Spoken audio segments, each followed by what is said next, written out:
It's important that we're able to distinguish between political development and development of social consciousness. And I feel like I need to clarify a little bit because I saw some confusion about Mamdani winning the DNC primary. A lot of people seem to think that what I'm saying when I say it's a good thing, they think that I'm saying it was some kind of like glorious victory for the revolution or that Mamdani is like a revolutionary figure. I never said that, and that's not the point I was making. The point is that his victory over Andrew Cuomo was a sign of the development of the political and social consciousness of New Yorkers.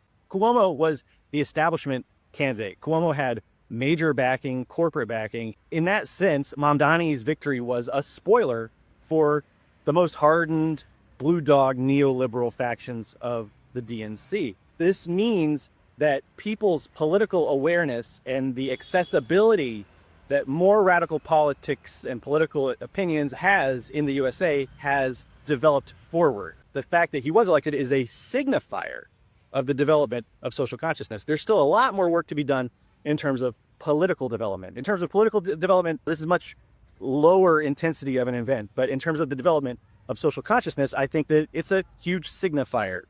The reason that social consciousness is important in our movement, in the communist revolutionary movement, is because class consciousness, the development of class consciousness, is the prerequisite to revolution. The workers, a critical mass of workers, have to develop class consciousness before we can have the revolution. We already have, this is very key to understand here, the material conditions. The material conditions have existed since the time that Marx was writing back in the 1840s. But what we need now is social class consciousness to develop with the working class in the USA before the USA could ever hope to have a communist revolution. Mamdani's victory, again, is not a huge sign of political revolution.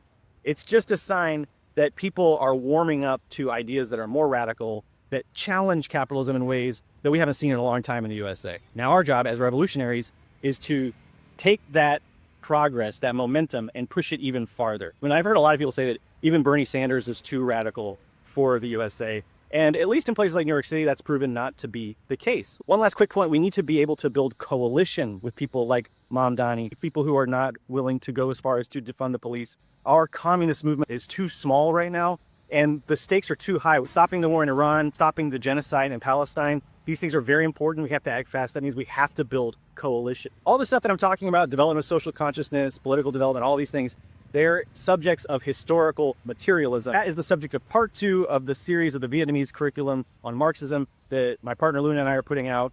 That will be available very, very soon. In the meantime, you can read part 1 on dialectical materialism. You can check that out at banyanhouse.org/shop. There should be a link right around here.